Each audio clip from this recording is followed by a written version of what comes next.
Bueno, programa especial hoy de Diálogos desde el Cairo, nuestro quinto programa, mayo de 2024. ¿Y en qué fecha? 25 de mayo. Hoy tenemos que decir que cumple años nuestro primer gobierno patrio y también en las efemérides tenemos la desaparición física de un gran intelectual, escritor argentino, como es la figura de Arturo Jauretche, que se produjo el 25 de mayo del año 1974. Por tal motivo, vamos a saludar a la mesa y lo vamos a invitar a reflexionar sobre esta fecha y en especial la figura de este escritor argentino. Buenas tardes, Osvaldo. Buenas tardes. Buenas tardes, Néstor. ¿Qué tal? ¿Cómo ¿Cómo te andás? va? ¿Todo bien? Bien.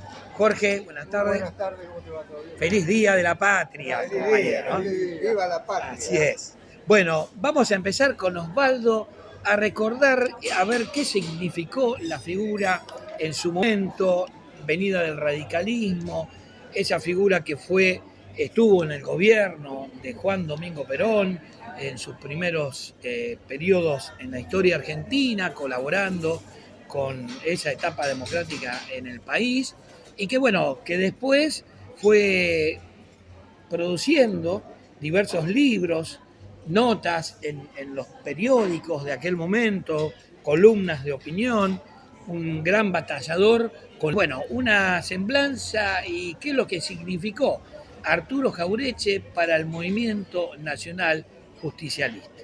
Para comprender la dimensión de Jauretche, habría que volver un poquito atrás al radicalismo. En ese momento tenía figuras lúcidas y figuras cumbre dentro de la política, que cuando surge el general Perón en el año 46, 45, esta figura comprende enseguida que Perón era la continuación de aquel viejo grito de Alem en la Revolución del Parque, ahora o nunca. Ellos entienden que Perón era la continuación en la época de un llamado del viejo radicalismo a la revolución para el cambio aquí en la República. Es bueno alegar también que no era solamente en la Argentina, había movimientos revolucionarios desde México hasta acá, o sea, atravesaba toda América Latina. Jauretche es uno de los que interpreta que Perón era el continuador, era el hombre de la revelación. La palabra de él era lo que significaba lo que los viejos caudillos, los radicales, los blancos, los de la boina blanca, tenían para sí. Entre ellos, por ejemplo, don Hipólito Yrigoyen, una figura venerada por su moral, por su capacidad y por su tender hacia el trabajador y hacia el pobre la mano, no negársela nunca. Viene Perón, pero viene con Perón algo más, viene Eva también, que va a hablar el idioma que hablaban todos los antiguos, aquello que Jauretche veneraba. Y quiero agregarle a Jauretche otro escritor que también, cuando ve la figura de Perón, junto con Jauretche piensa que llegó el hombre. Llegó aquel que Alem con la República quiso volver a ser una gran nación y no pudo, por el entreguismo del vitrismo que todavía pesaba fuerte en Buenos Aires.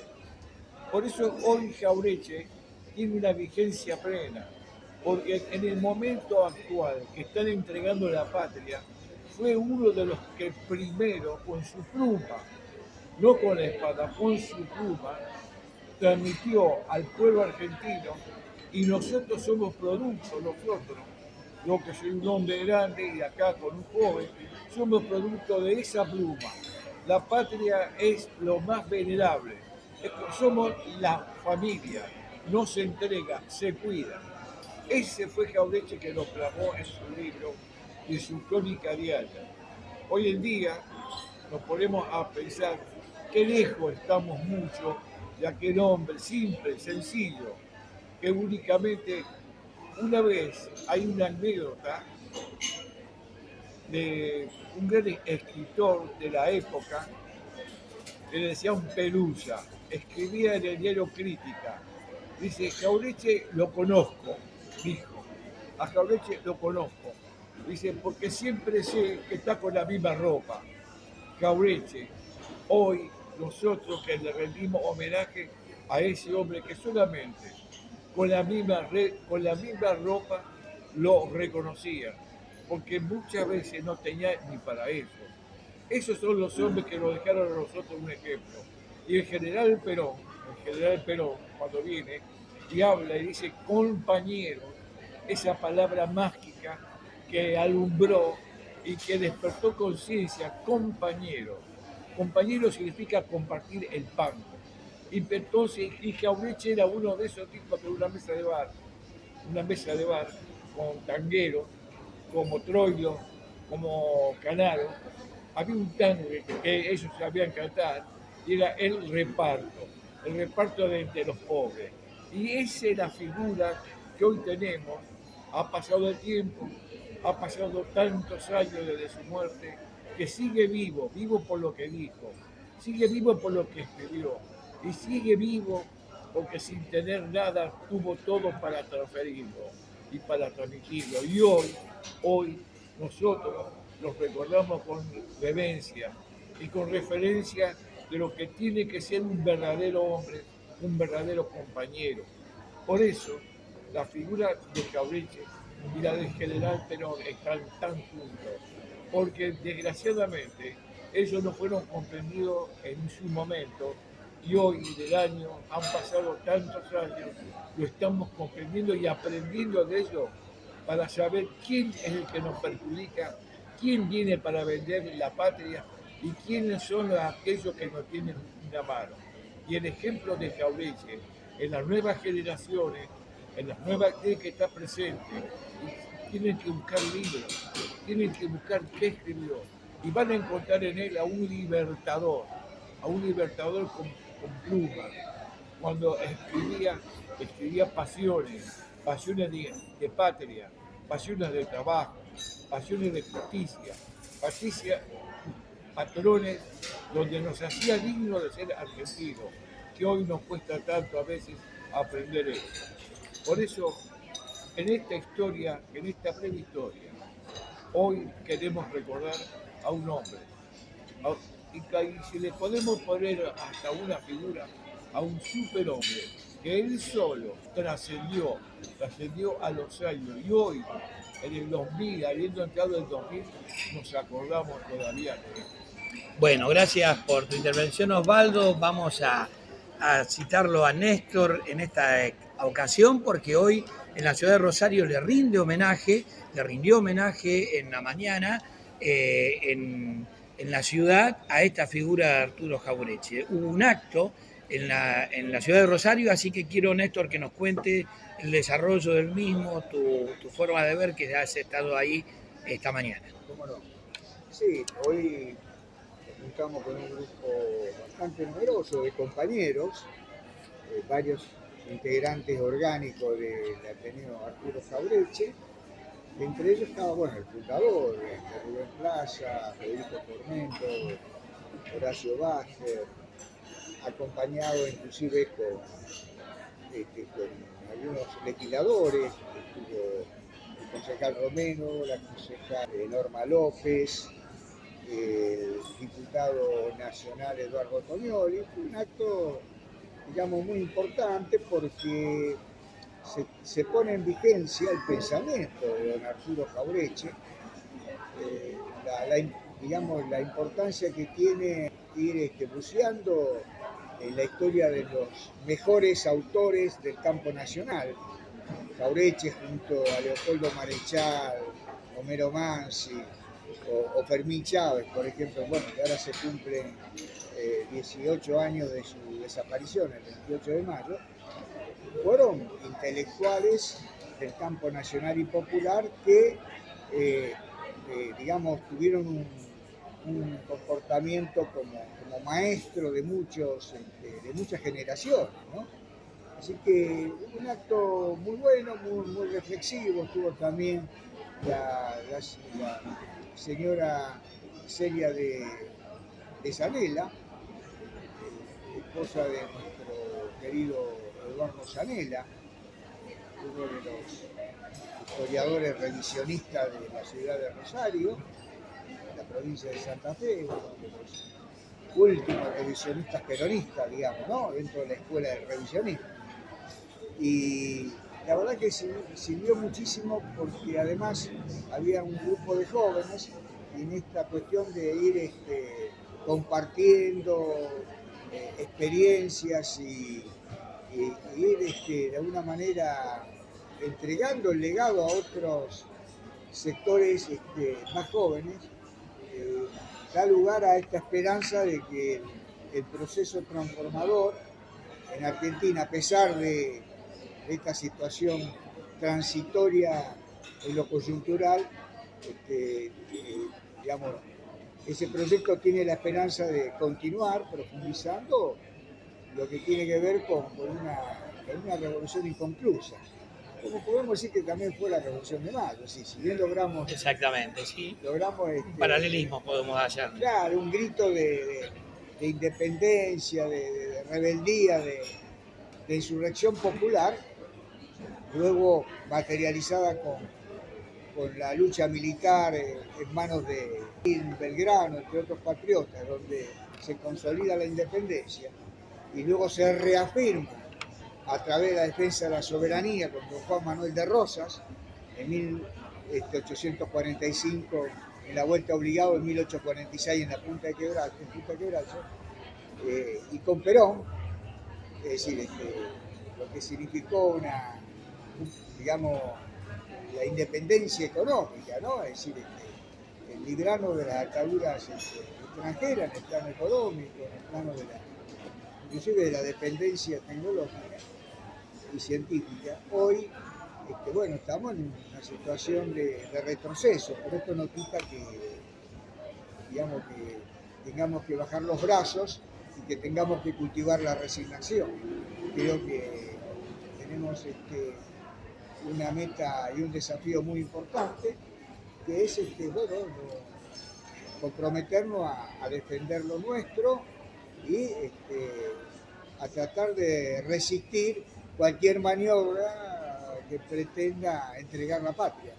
Bueno, gracias Néstor por esta semblanza, por la palabra tuya respecto del acto de hoy. Vamos ahora con Jorge Palombo y yo quiero hacer una breve introducción porque es lo que le vamos a preguntar a Jorge, el significado de esta fecha patria del 25 de mayo, a lo que quiero agregar a lo que decía Néstor recién respecto de la Revolución de Mayo, al decir de Pepe Rosa en su revisionismo histórico, de la verdadera revolución del pueblo que se da casi un año después, en las revueltas de los pobladores que se denominaban orilleros por estar en la afuera del casco céntrico de la ciudad de Buenos Aires, como son las manifestaciones de la noche del 5 de abril al 6 de abril de 1811 para reclamar que la Revolución de Mayo no desviara sus objetivos, que incorporara a los diputados o representantes de las provincias del interior y bueno, la presencia del pueblo reclamando la figura de Cornelio Saavedra al frente de esa revolución que él como militar después no asume y bueno, se dan los triunviratos y esas otras formas de gobierno que se fueron dando nuestros criollos allá por 1810, el gaucho, los afroamericanos, los pueblos originarios que conformaban esa población del Buenos Aires del comienzos del siglo XIX. Bueno, ¿qué significa el 25 de mayo, esta Revolución de Mayo? Y si querés hacer un paralelismo también, tocar la figura de Jauretche, hoy para las jóvenes generaciones. El 25 de mayo sin duda es una fecha que tiene varios simbología dentro de lo que es el campo nacional y popular y el peronismo, porque el 25 de mayo de 1810 el pueblo argentino del pueblo argentino, sino del pueblo rioplatense. Volvieron a la revolución rioplatense, digamos, que tenía su correlato en toda América Latina, porque en varios lugares de Latinoamérica los cabildos, hubo cabildo abierto y los pueblos empezaron a afectar lo que fue su independencia, se empezaron a afectar como nación. Eso es el significado de la Revolución de Mayo, fue un despertar del pueblo y de muchos sectores que empezaron a participar en la vida política que hasta el momento que no participaban. Pero si uno lo hace, le lleva muchos años después, el 25 de mayo de 1973, el peronismo, con la figura de Héctor Cámpora, le puso fin a 18 años de proscripción y fue el pueblo nuevamente el que logró ese objetivo. Ese pueblo que empezó la resistencia desde el 16 de septiembre de 1955, cuando el peronismo, la figura del general Juan Domingo Perón fue proscrito y ni siquiera se podía nombrar su nombre, ni tener cuadros, ni su figura, y donde el pueblo se hizo fuerte, los sectores populares del último rancho de la Argentina lograron el objetivo con 18 años de resistencia y de muertos, de fusilados, de desaparecidos, como Felipe Vallese, por ejemplo, con el plan Conite, logró el objetivo de crear el general Juan Domingo Perón y de restituir al peronismo del gobierno, quien fuera su representante político, que era Héctor J. Cámpora. Y después, la demostración que la ley histórica, que hay una ley histórica, el 25 de mayo de 2003, otra figura que fue del peronismo, que fue el gobierno que más se le pareció al peronismo fundante, que fue Néstor Kirchner, asumió la presidencia para sacar del país y terminar con la larga década infame que empezó en 1989, como fue la creación del menemismo, y él empezó, digamos, a dar vuelta al país y a terminar esa larga noche neoliberal. Y el pueblo otra vez en las calles fue el protagonista. Y creo que la comparación de lo que era el 25 de mayo del pueblo en las calles. Y eso, bueno, tarde o temprano va a suceder ahora, por más que muchos digan que sí, tal vez sea una larga, esperemos que no, una larga noche neoliberal, pero cuando el pueblo está en la calle, no sé si va a ser tan fácil que este gobierno, digamos, por más que haya sido votado por una muy buena parte del pueblo, pueda continuar con su política de ajuste. Y creo que esa es la relación con la historia, que la historia no la hacen los hombres, sino que la hacen los pueblos. Y creo que la Revolución de Mayo, después el Partido Federal conducido por Juan Manuel de Rosas, es una fiel demostración de eso, el pueblo. Después el irigoyenismo, que fue después del racismo y el Partido Federal, fue el heredero político del Partido Federal, porque la Unión Cívica Radical, con don Hipólito Yrigoyen, con Leandro Nealén, es el heredero del Partido Federal, porque el padre de Nealén era mazorquero de don Juan Manuel de Rosas. Y los revolucionarios del parque fueron herederos de esas mazorcas, de esos grupos que se iban a don Juan Manuel de Rosas. Inclusive la marcha radical es sacada de la antigua marcha del Partido Federal.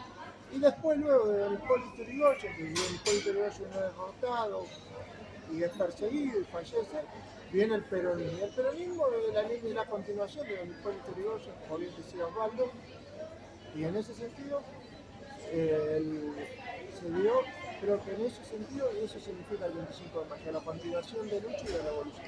Bueno, gracias Jorge por tu intervención y para terminar este capítulo histórico, siempre tocamos cosas de Rosario, ¿no? Entonces vamos a tocar una figura que Néstor mencionó hace un ratito, vamos a preguntarle a Osvaldo, figura de un historiador rosarino, la figura de Eduardo Zanella, el doctor Eduardo Zanella, una semblanza de él también que Néstor mencionó en su actividad académica, bueno, en su actividad militante.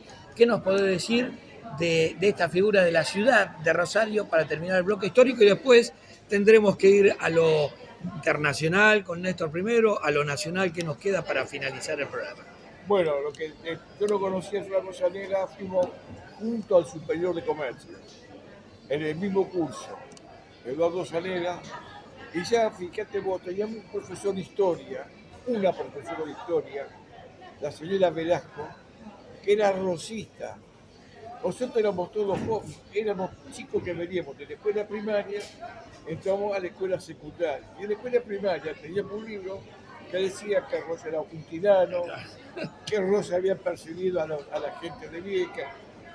Vamos al curso, al año, y me encontramos que esta profesora nos dice, no, Rosa fue un patriota, Rosa fue uno que liberó la patria, enfrentó a la flota más poderosa del mundo. Y todo eso, el que lo aprendió primero, justamente fue el flaco Zanella. Y a partir de ese momento, de esa profesora, el flaco comienza su lectura constante de la verdadera historia. Si esta es una historia, dice la canción, es porque hay otra historia. Y ahí comenzó la historia y la lucha de él. Y te digo más, a nosotros, cuando caíamos presos, el único que nos defendía, y eso lo digo con el corazón, el único abogado que venía a dar la cara era el flaco Zanella. Mi mamá detiene a mi hermano. Mi mamá no sabía a quién hablar. Yo no estaba acá. Entonces ella recuerda que mi hermano Rubén le había dicho, vos tenés que hablar con él, cualquier cosa que llegara a pasar. Y el flaco corría. Y hablaba, mi mamá habló con él, el flaco fue corriendo hasta la seccional tercera, donde estaba detenido mi hermano. O sea, era eso, era el enfermero de la militancia peronista. Era el enfermero de la resistencia peronista. Aparte de eso, un historiador excelente y excelente cómo transmitía la historia.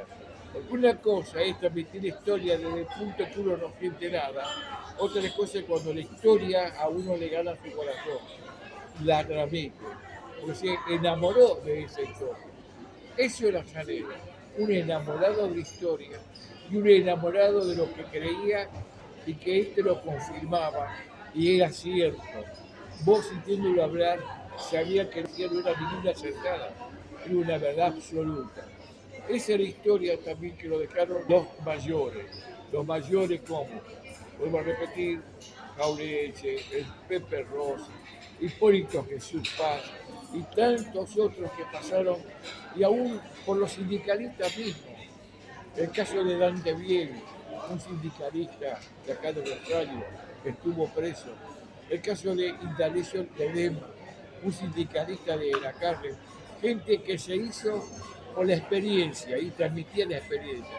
Y la experiencia no era la experiencia de él, era de tu viejo, era la de tu abuelo, era de los amigos, toda gente humilde, ¿entendés?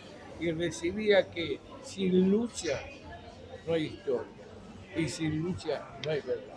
Bueno, gracias Osvaldo. Vamos a ir ya al contexto actual, lo que ha pasado en este último mes, sobre todo en el ámbito internacional, que por eso lo citamos a Néstor. El viaje, si bien fue un viaje no oficial de nuestro presidente de la Nación, sus altercados diplomáticos, así que vamos porque esto fue tapa de todos los diarios en el mundo, a este agravio, con razón, sin razón, con algunos vericuetos legales, o no, porque ellos no tienen primera dama, sino que es un primer ministro, en fin, todos esos detalles de las cuestiones de las distintas formas de gobierno en el mundo.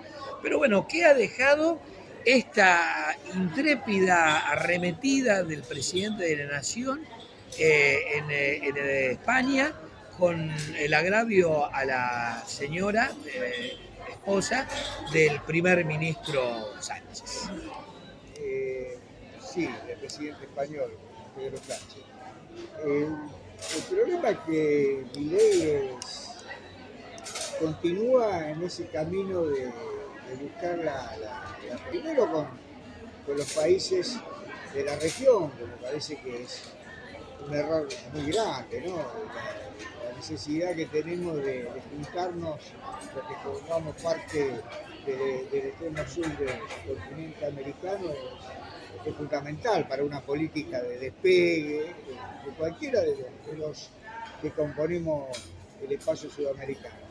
Bueno, con frases, consignas y con conceptos y caracterizaciones realmente peyorativa, en contra de Maduro, de Lula, de Petro, digamos de Ortega, digamos con una actitud despectiva con respecto a los cubanos y a Cuba. Y ahora compró él, mejor dicho, un pleito con el presidente Sánchez, pero lo que pasa es que no es un pleito personal, esto nos genera problemas en el marco de las relaciones bilaterales, porque no es como dice la canciller nuestra, la señora Mondino, que es una anécdota o una cuestión pasajera y transitoria. Esto seguramente va a traer consecuencias, porque esto, digamos, va a influir seguramente en el plano no solamente político, sino que tiene que ver con los posicionamientos en los foros internacionales, que nosotros necesitamos de la mayor cantidad de países en el mundo que nos apoyen por nuestra lucha y pelea por Malvinas, sino también en el ámbito económico. Va a generar problemas.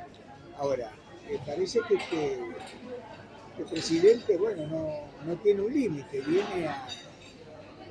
viene, digamos, a perjudicar todo el ámbito de la clase política, se cree que, bueno, es el Mesías, viene un poco a desquiciar todo, ¿no? Es decir, y a mí me parece que va a costar después remontar. En todos los ámbitos va a costar remontar. En el ámbito interno, habida cuenta de los lineamientos que pretende llevar adelante en materia de política en lo social, en lo económico, y después, bueno, en el ámbito internacional también. Me parece que es una actitud tan aberrante, una posición tan a contramano de lo que es en el plano internacional, de lo que debería ser un presidente en distintos espacios. Vos fíjate que va a España,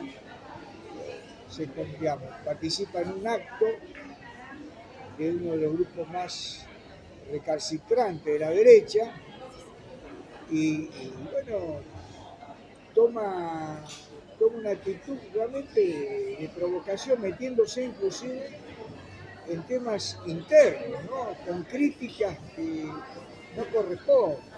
Es decir, si Sánchez arregló con los separatistas, creo que cuando uno está de visita, inclusive hay que ser un poco, digamos, son normas básicas. Claro, de la diplomacia. De la convivencia. Y de la política internacional. Claro, pero además que tiene que ver con un predicado, además, ¿no? Creo que pasa por ahí la cosa. Néstor, justamente yo iba a abordar, para cerrar el programa, a Jorge, que es el encargado más de los temas que tienen que ver con la política salarial, con la cuestión del mundo del trabajo y demás, lo que realizó hace poquitos días en el Luna Park, ese show que él montó, dice, tenía ganas de ir a cantar para hacer esto, claro, para desafinar muy inusual. O gritar, la presentación de muchas revistas e investigaciones, y se olvida que en muchas provincias está incendiándose de a poco la problemática económica, ¿no? Ya no hablamos como en nuestra provincia de Santa Fe, los últimos datos que hablan de un retroceso de casi 18-19% con respecto al año pasado, de la caída de toda la industria, menos el tema oleaginosa, el tema de los aceites, pero todo cayó.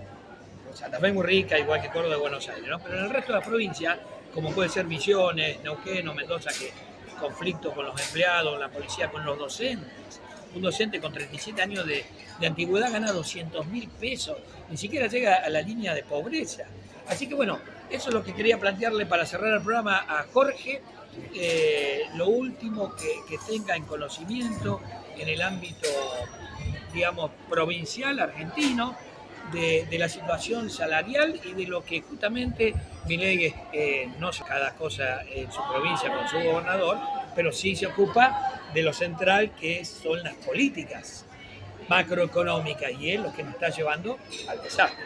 Obviamente, vamos a darle la palabra A Jorge para cerrar el programa. Bueno, cuando vos decías lo de Misiones, es muy grave lo que está pasando. ¿Por qué histórico? Porque los maestros, el personal de salud, la fuerza de seguridad, todo unido, porque ¿cuál es el problema que tiene Misiones?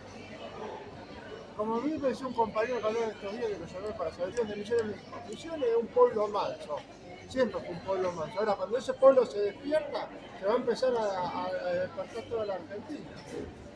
¿Y cuál es el problema que tiene? Por las políticas económicas de este gobierno nacional, apenas asumió en diciembre, de una fuerte suba del dólar, de los precios, Misiones, una de las principales industrias que tiene, que es ingeniería, es el turismo.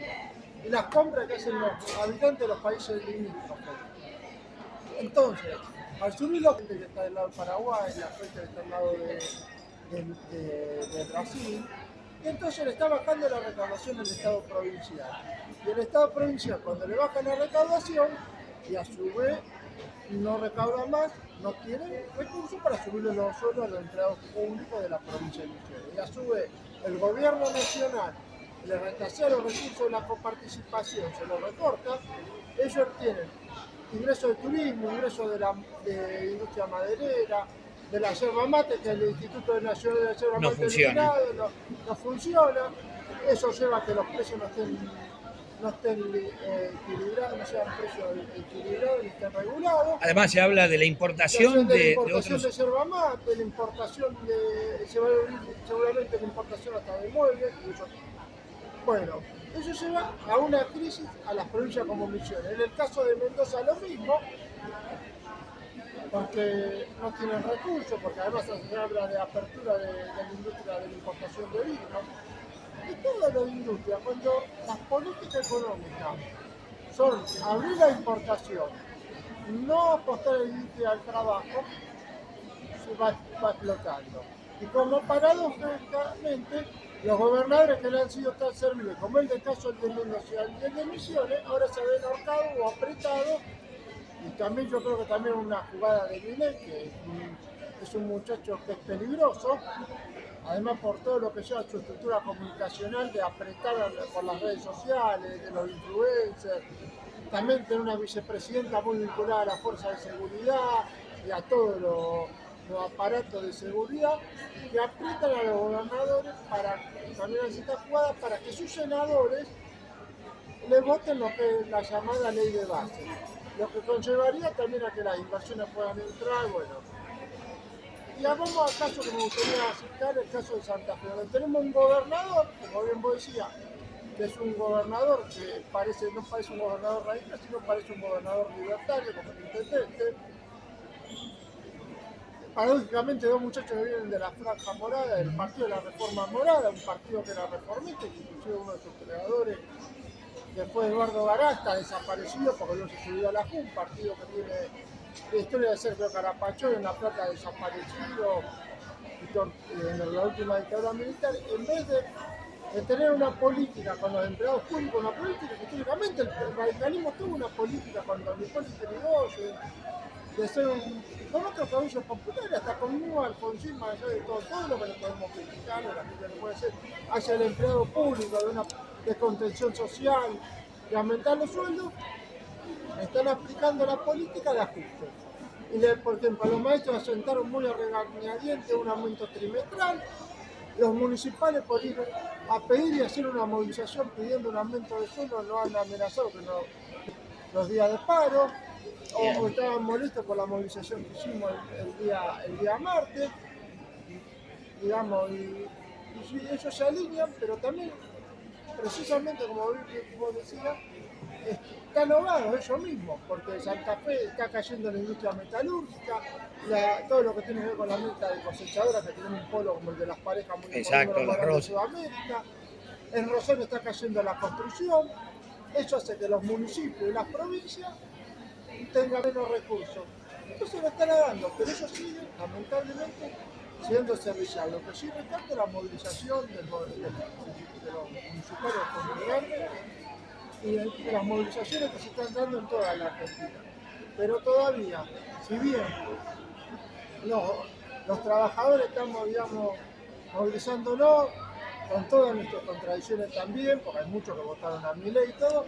Los que esperamos que despertemos es la clase política y nuestros dirigentes políticos, que parece todavía están adormecidos. Unos porque están en silencio y no dan respuesta, y otros porque se cruzan con el gobierno nacional, como es el caso del intendente y del gobernador, que en muchos aspectos son muy beneplácitos con las políticas del gobierno nacional. Bueno, muy bien, gracias por la intervención, Jorge. La verdad que un dominio absoluto de las provincias, de lo que está ocurriendo en el país. Y bueno, con esto nos estamos despidiendo, estamos cerrando este programa especial de mayo que daremos para el próximo encuentro en el mes de la bandera de nuestra ciudad. Y bueno, nos juntaremos en el mes de junio, cerca del Día de la Bandera también. Gracias por la intervención a todos. Gracias.